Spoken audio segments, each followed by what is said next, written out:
relax lang. Ano na naman ba ang nagpapainit ng ulo mo? Nakakairita ba? Kung papansinin natin, madami talaga ang mga bagay na nagpapairita o nagpapainit ng ulo natin. Traffic jam, slow internet, bills, long queues. Dagdag mo pa yung noisy neighbors, lack of sleep, deadlines, poor customer service. Lahat nito ay nagpapainit ng ulo natin at madami pang iba.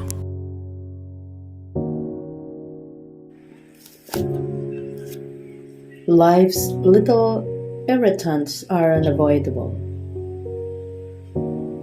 Let's face it, we can't control everything, our mood, our environment, or how others behave. That's just not in our nature. Irritation is a natural reaction to anything in our lives that we do not like to face. Irritation makes us feel frustrated. Usually, it leaves us stressed out, feeling powerless or even undervalued.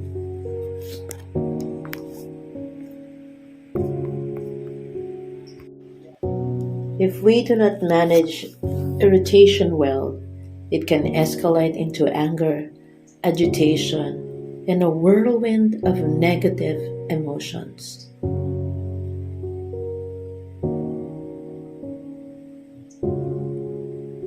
Oddly enough, our own physical, mental, and emotional fatigue, coupled with the realization of our limitations and fear of the future, can spark impatience, the primary fuel for irritation. When we encounter unwanted situations,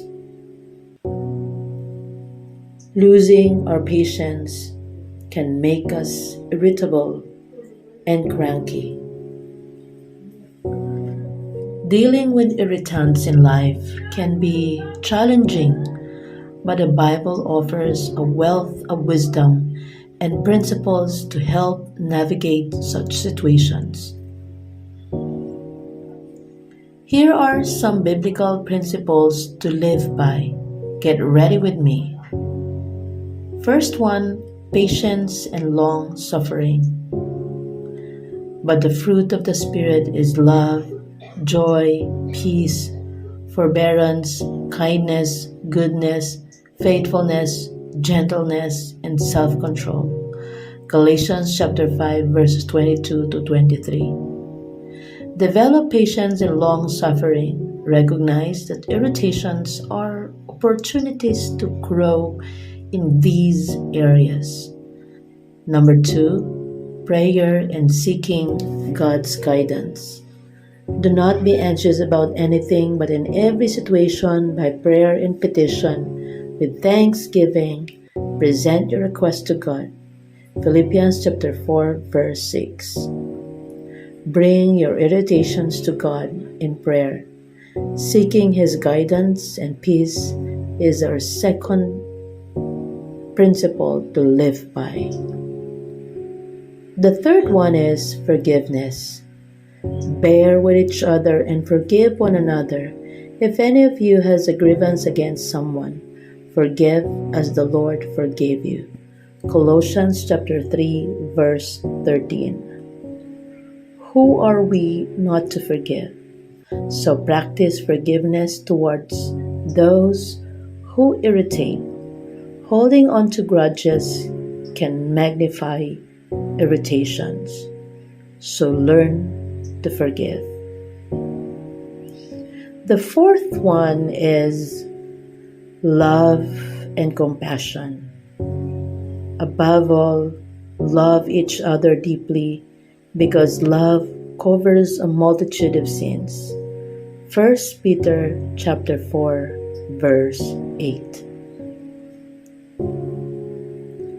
Approach irritants with love and compassion, striving to see them from God's perspectives. The fifth one is humility and self-reflection. Do nothing out of selfish ambition or vain conceit. Rather, in humility, value others above yourselves. Philippians chapter 2, verse 3. Maintain humility and reflect on whether your attitudes or actions contribute to the irritation. Number 6. Turning the other cheek. But I tell you, do not resist an evil person. If anyone slaps you on the right cheek, turn to them the other cheek also. Matthew chapter 5, verse 39. Respond to offenses and irritations with grace rather than retaliation, because God says, vengeance is not ours. The sixth one is trust in God's plan. And we know that in all things, God works for the good of those who love Him, who have been called according to His purpose. Romans chapter 8, verse 28. What a wonderful reminder for all of us to trust in God's plan. We have to remember that we need to trust that God is using irritations for our ultimate good and growth. Everything has a purpose. Even irritation can help us grow our attitude. The seventh one is peace and contentment. I have learned to be content whatever the circumstances.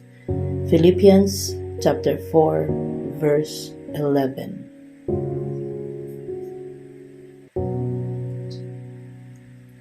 Make sure to cultivate a heart of peace and contentment, regardless of external irritations, because God, Jesus, is the Prince of Peace.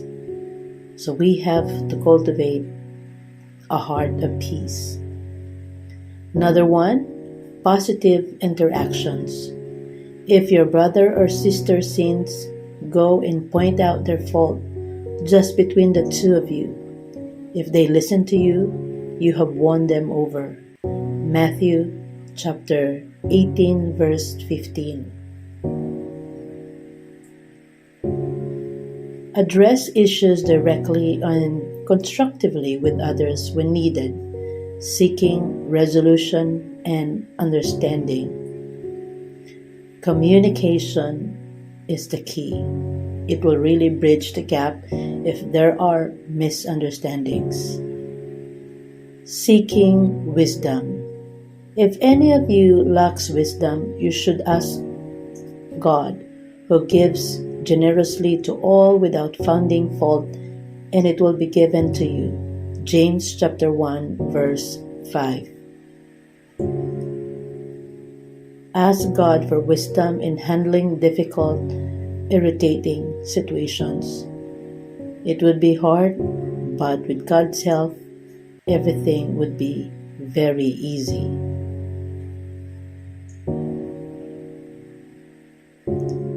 We can develop these Bible principles by spending time daily in God's Word and prayer, and to build a reservoir of peace and patience.